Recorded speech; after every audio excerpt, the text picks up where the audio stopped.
Good evening. How are you? Well, I'm out for a walk. It's in the 70s. It's pleasant, no wind, and there's still light, so we get a chance to talk. Yesterday was the anniversary of Robert Kennedy being killed in a kitchen in a hotel at the end of a successful primary campaign to be the presidential nominee of the Democratic Party.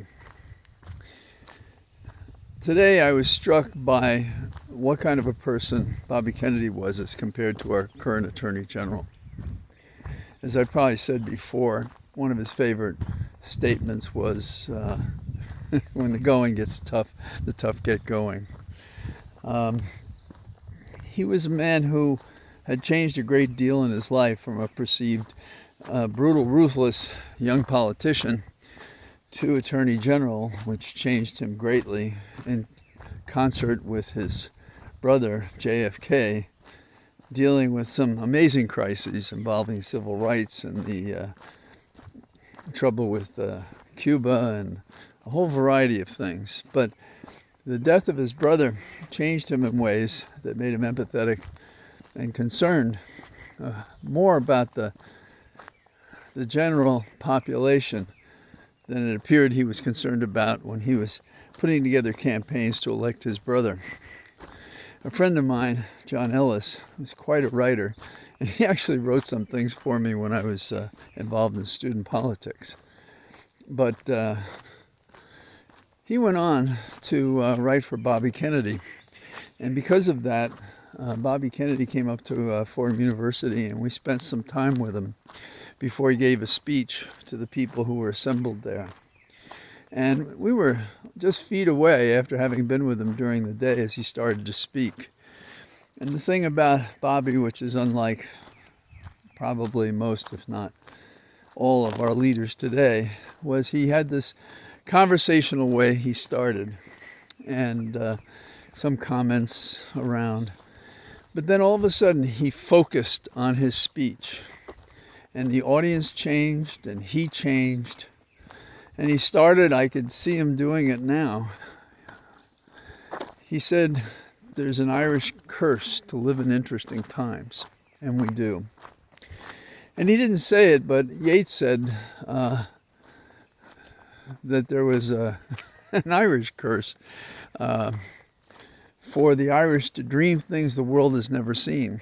But you see, Bobby had those dreams, saw them, and was working toward them to make America truly great, not just a campaign slogan by a hypocritical, lying SOB.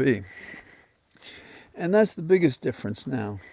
And when he was the Attorney General, and I've been to the office, but not while he was the Attorney General, the remnants of Bobby were there when I was there several years ago now. And he had one criminal, among others, that he focused on like a laser beam. It was Jimmy Hoffa. And they say it was affectionately called the Get Hoffa Squad. And he went out and he got them. So why am I bringing it now? Well, we have people running around, Chicken Little, the sky is falling. When are we going to indict Trump? And the debate is not informed by reason, logic, support, outrage. It's more like a soap opera to so many people, when in truth and fact, it's at the very core of our governmental definition.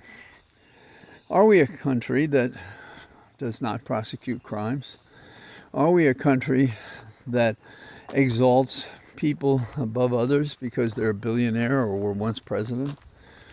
Unfortunately, right now, the answer to that question is, yeah, we are that country. And is Jack Smith some form of latter-day Bobby Kennedy? We know Garland is not. So when everybody is talking about the greatest piece of evidence we have, or who was chief of staff who might testify against Trump, keep in mind that nothing has happened. Oh yeah, there's an investigation, there are leaks, but until an indictment is filed, this is not real. Because up until that instant, Garland could kill it in the crib. He's been so reluctant to do anything. It does look like he chose this special counsel so that he could claim to be doing something without having done anything, waiting to see how he could delay or derail any prosecution of Trump. Sad statement to make, yes. But we've seen better, and Garland comes up wanting. Now, the Supreme Court had an interesting case. It does have an interesting case. And the question is, you may remember when Trump was running for president, there was some focus on his hands, that they were small. And so some innovative and politically active person went out and started selling T-shirts. And the T-shirt says on the T-shirt, "Trump too small," and he wants to make that a trademark. Now, the Court of Appeals agreed with him and said, yeah, it could be a trademark because he has a First Amendment right to say that. But now the question raised, get this, by my good friend Garland's Justice Department, is, we don't know, this is not a proper trademark because Trump's name is in it, and we don't have personal names in trademarks without the consent of the person. But the First Amendment would allow it. So, do you think Garland, even as a kid, chose the wrong teams? I don't know if he played in the street, maybe he didn't. I don't know. I can't imagine him being what a dweeb as a kid. But, a guy like me who sat there reading books all the time probably was thought about the same way. I don't know.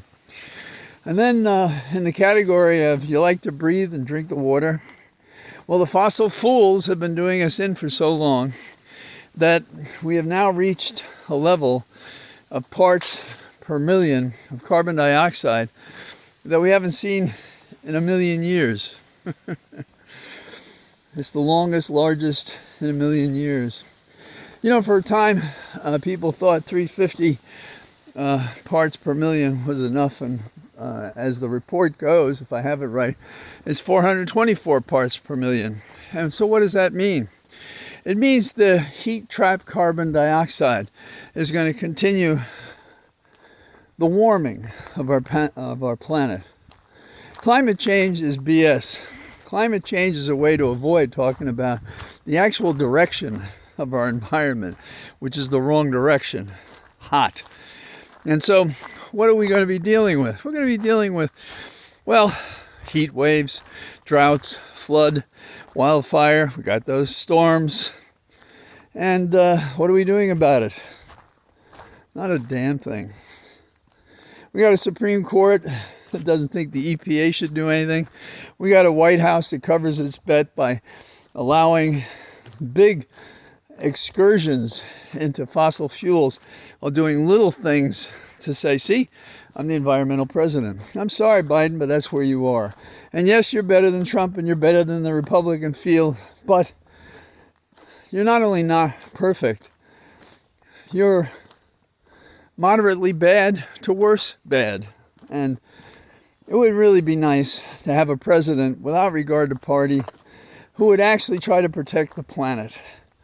I mean, what's the difference if you don't provide vaccines when people could die from a pandemic? You don't take care of the air and water that we breathe. You don't eliminate lead in the water in some places. You don't have people getting diseases because we don't have universal medical coverage in America. Anyhow, you get the idea. So what good is government if its standard is terribly low, indeed indifferent to the plight of humans, unless there's a dollar sign in the equation, and then that engulfs the entire rest of the debate. So that's what I'm thinking today, and here I am in our cathedral of trees, and I hope to see you again tomorrow. Bye-bye.